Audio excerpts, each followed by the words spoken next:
judgment. So many of us, we get lost in judgment because what we feel that we're doing does not have relevance to our purpose.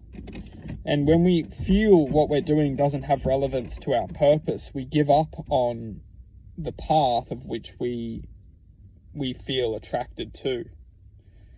Because what is absolutely important is understanding that the true self is only a resemblance of our intuition. So through our intuition, we can form a connection to the true self. And that true self is identifying that what we're doing within this reality has relevance to our existence. When we can start to identify that the true self is almost like a code, where that code is coming from is our unique, you could say almost like the divine,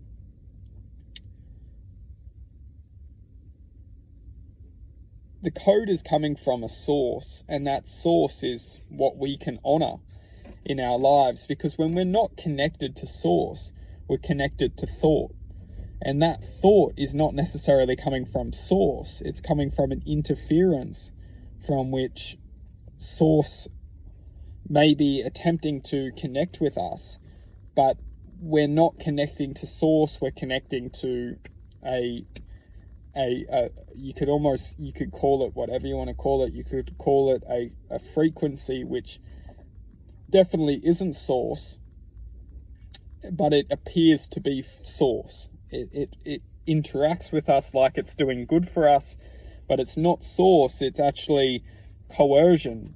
And that coercion is essentially using our existence to continue to manifest what its agenda is, or continue to manifest what it wants. Because what's crucial to understand is that we are a frequency, and we can refer that frequency to be frequency of sound. And depending on what that frequency of sound is within presence, resembles what can be shaped with that frequency. So if something wants to essentially create something, well, then it just needs to learn how to manipulate sound. And if we look at this reality, that is exactly what's going on in our reality, is that essentially through essentially the creators of this reality have identified how to manipulate sound.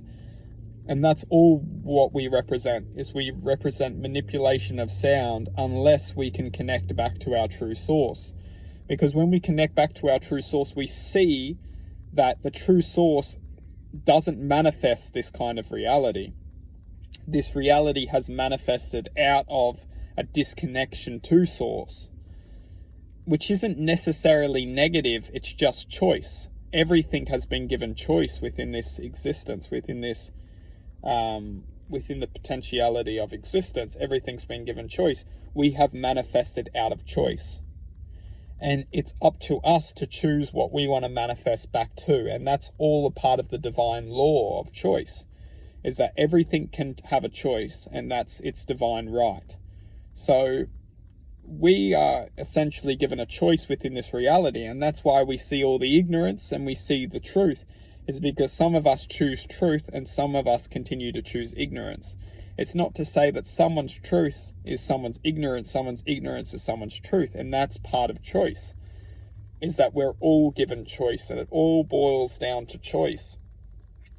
And it's what we choose within this existence is what we're actually choosing within a higher dimensional existence.